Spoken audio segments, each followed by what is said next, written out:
হে everyone, আসসালামু আলাইকুম। কি অবস্থা সবার? আশা করি সবাই ভালো আছেন। তো অনেকদিন পর ভাই ব্রাদাররা মিলে প্ল্যান করলাম একটু কুমিল্লার দিকে ঘোরাফেরা করা যাক, যেহেতু অনেকদিন আমাদের ঘোরাফেরা হচ্ছে না। তো যেই ভাবা সেই কাজ, আজকে আমরা ভাই ব্রাদাররা মিলে কুমিল্লার শালবন বিহারে ঘোরাফেরা করব। আমি ছাড়া সবাই ঢাকা থেকে আসতেছে, আর ওরা ঢাকা থেকে ট্রেনে ডিরেক্ট কুমিল্লা চলে আসবে। আর আমি এখান থেকে একাই যাচ্ছি কুমিল্লা। তো কুমিল্লা অলরেডি চলে আসছি। ওরা সবাই এখন ওয়েট করতেছে কুমিল্লা ভিক্টোরিয়া কলেজে। তো সেখানে চলে আসলাম, চলে এসে সবার সাথে মিট করলাম। এন্ড দেন আমরা একটা অটো নিয়ে নিলাম শালবন বিহারের উদ্দেশ্যে। আর আজকের ওয়েদারটা কিন্তু মেঘলা আর গুড়ি গুড়ি বৃষ্টি হচ্ছে, তাই কিন্তু চারপাশের গাছগুলোতে রিফ্রেশিং একটা ভাইব আছে এবং অনেক সবুজ দেখাচ্ছে। আর এখান থেকে অটো দিয়ে যেতে আমাদের প্রায় 20-25 মিনিট সময় লাগবে। আমরা লোক সংখ্যা হলাম মোট 5 জন। তো 20 মিনিট ওয়েট করার পর ফাইনালি চলে আসলাম। আমাদের আমান স্যার টিকিট কাটতেছে, আমাদেরকে স্পন্সর করতেছে। বিশিষ্ট ফ্রিল্যান্সার, ক্রিয়েটিভ ডিজাইনার মামু আছে।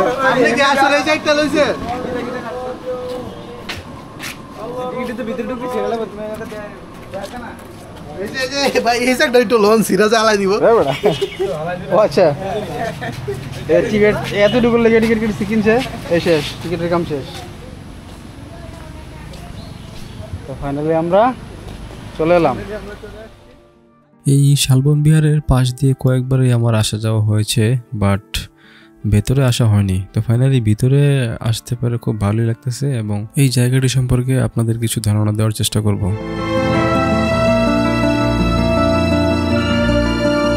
কুমিল্লার ময়নামতিতে খননকৃত সব প্রত্নতাত্ত্বিক নিদর্শনের মধ্যে শালবন বিহার অন্যতম। কুলবাড়িতে বার্ডের কাছে লালমাই পাহাড়ের মাঝামাঝি এলাকায় এই বিহারটির অবস্থান।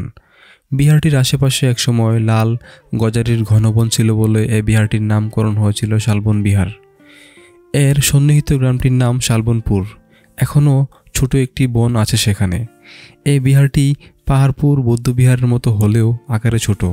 ধারণা করা হয় যে খ্রিস্টীয় 7ম শতাব্দী থেকে 8ম শতাব্দীর প্রথম ভাগে দেব বংশের 4র্থ রাজা শ্রী ভবদেব এ বৌদ্ধবিহারটি নির্মাণ করেন।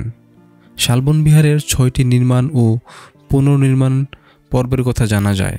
খ্রিস্টীয় 8ম শতাব্দীর মধ্যে 3য় পর্যায়ে কেন্দ্রীয় মন্দিরটি নির্মাণ করা হয় ও বিহারটির সার্বিক সংস্কার করা হয় বলে অনুমান করা হয়। 4র্থ ও 5ম পর্যায়ে নির্মাণ কাজ ও সংস্কার কাজ সম্পন্ন হয় 9ম-10ম শতাব্দীতে। আকারে এটি চৌকো। শালবন বিহারের প্রতিটি বাহু 167.7 মিটার দীর্ঘ। বিহারের চারদিকের দেয়াল 5 মিটার পুরো।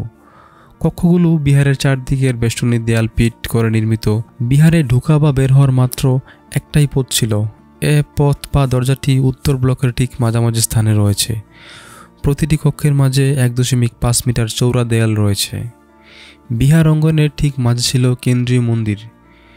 বিহারে সর্বমোট 155টি কক্ষ আছে। কক্ষের সামনে 8.5 ফুট চৌড়া টানা বারান্দা ও তার শেষ প্রান্তে অনুচ্চ দেয়াল। প্রতিটি কক্ষের দেয়ালে 3টি করে কুলুঙ্গি রয়েছে। কুলুঙ্গিতে দেবদেবী, তেলের প্রদীপ ইত্যাদি রাখা হতো। এই কক্ষগুলোতে বৌদ্ধ ভিক্ষুরা থাকতেন, সেখানে বিদ্যাশিক্ষা ও ধর্মচর্চা করতেন। বিহারের বাইরে প্রবেশদ্বারের পাশে দক্ষিণ পূর্ব কোণে একটি হলঘর রয়েছে। চারদিকের দেয়াল ও সামনে 4টি বিশাল গোলাকার স্তম্ভের উপর নির্মিত সে হলঘরটি ভিক্ষুদের খাবার ঘর ছিল বলে ধারণা করা হয়।